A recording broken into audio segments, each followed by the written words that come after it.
ආයිබෝවන් ඔබට සුබ දවසක්.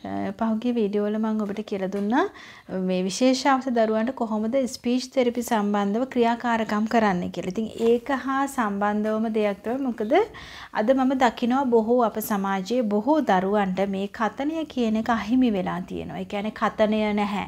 එයාගේ ක්‍රියාකාරකම් නැති වෙලා. ඉතින් මේ දේ අපිට මොන ක්‍රියාකාරකම කරත් මවකට හෝ පියෙකුට ඉතාම වැදගත් වෙන දරුවා කතා කරන එක. ඉතින් මම දන්නා මෙතන ඉන්න ගොඩාක් මව්වරු මට කියන දේ කනේ ටීචර් මට මොන දේ නැති වුණත් කමන්නේ මගේ දරුවා කතා කරන්න ඕන කියලා. ඉතින් ඒකට අපි ගොඩාක් ක්‍රියාකාරකම් කළ යුතුයි. කට සම්බන්ධව ඒ කියන්නේ මේ හකුවලට අදාළව, මුඛයට අදාළව, දිවට අදාළව ඒ එක එක ක්‍රියාකාරකම් කරන්න ඕන. අපි ස්පීච් තෙරපි එකේ නව වචන ටික විතරක් අපි කතා කරාට ඒව පමණක් කිව්වට හරියන්නේ නැහැ. ඉතින් ඒකට අදාළව මම ඔබට ගිය දවස්වල කියලා දුන්නා ඉටිපන්දම් ක්‍රියාකාරකම කොහොමද කරන්නේ.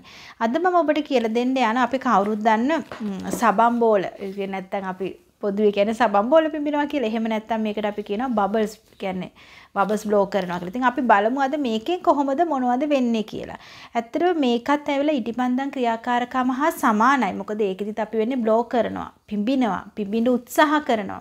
අපේ අර හුස්ම අරගෙන අපි පිටට දානවා. ඉතින් මේක දානකොට දරුවගේ මුඛයේ මේ හකුවලට ඒ වගේම අර එක්සර්සයිස් එකක් විදියට වෙන්නව ක්‍රියාකාරකම් වල ඒ කියන්නේ කතනයේට පහසුවක් ඇති කරනවා.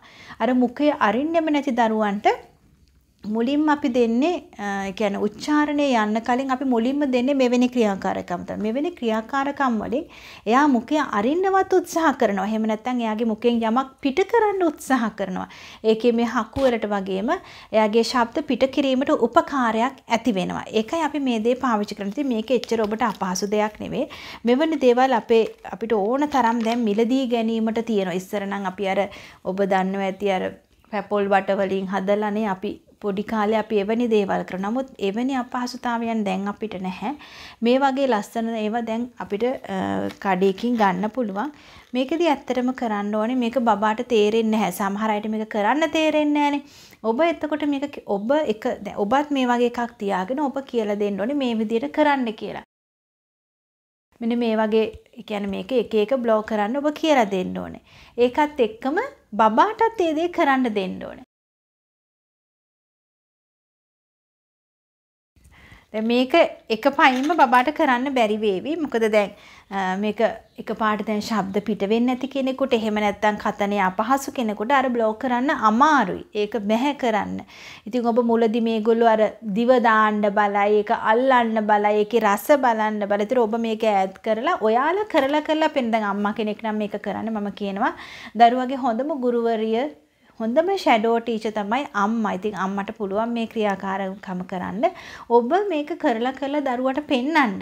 එතකොට එයාත් ඒක බලලා ඔබ දන්නවා විශේෂ අවශ්‍ය දරුවා විශේෂයෙන්ම යම් දෙයක් එක ශ්‍රේණිකයෙන්ම අල්ලගන්නේ නැහැ. එක ශ්‍රේණිකයෙන්ම කරන්නේ නැහැ. ඒගොල්ලෝ දැකලා තමයි ඒක ඒගොල්ලන්ගේ ඔළුවට ඒ සංඥා ටික ගිලේ ක්‍රියාකාරකම කරන්නේ. ඉතින් ඔබට පුළුවන් මේක නැවත ඔබ අතින් මේක දරුවට උගන්වන්න.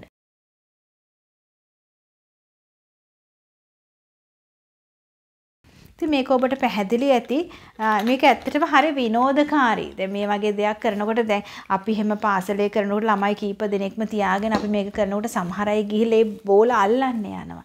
සමහර අය ඒක බලලා කරලා දවසක් දෙකක් යනකොට ඒගොල්ලන්ට ඒක කරන්න පුළුවන් වෙනවා. ඉතින් මම මේක අත්දැකීමෙන් කියන්නේ මගේ පාසල තුල මේ දේවල් සිද්ධ වෙනකොට මම දන්නවා ඒ දරුවා ඊට පස්සේ ඊළඟ පියවරට අඩිය තියනකොට දැන් සමහර කෙනෙක් මේක බ්ලෝ කරන්න පරක්කු වෙනවා නම් එයාට කතනේ ගන්න පොඩි අපහසුතාවයක් නැත්නම් පරක්කු වීමක් තියෙන එක අපි දකිනවා. ඉතින් අපි මේක කරලා සතියක් දෙකක් යනකොට එයාට පුළුවන් කියන්නේ අපිටත් හරි සතුටුයි.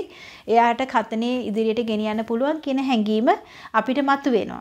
ඉතින් ඔබට මේක අපහසු ක්‍රියාකාරකම් නෙමෙයි. මම ඇත්තටම කියලා හරිම සරල අපි සමාජයේ ඉස්සර ඉඳලා දැකපු දේවල් තමයි අපි මේ අද මේ දරුවන්ට මේ ක්‍රියාකාරකම් තුලින් කරන්නේ. ඉතින් මාරියා මොන්ටිසෝරි මැතිරිය වුණත් මේ දරුවන්ට කළා ඔය ක්‍රියාකාරකම හරිම සරලයි. අපි දකින්න ඒවා හරි සංකීර්ණයි කරන්න බෑ කියන හැඟීම.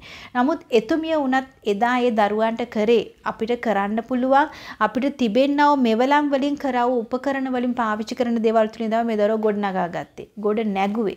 ඉතින් අද අප සමාජයේත් මේ තියෙන දේවල් අපි පෙර දැකපු දේවල්ම තමයි. ඒ දේවල් තුලින් අපිට දරුවාට මෙවැනි හැඟීම් එක්ක ඉදිරියට යන්න ජීවිතේ ජය ගන්න උගන්වන්න පුළුවන්. ඉතින් මම හිතනවා මේක ඔබට හොඳ අත්දැකීමක් වේවි කියලා. ස්තුතියි.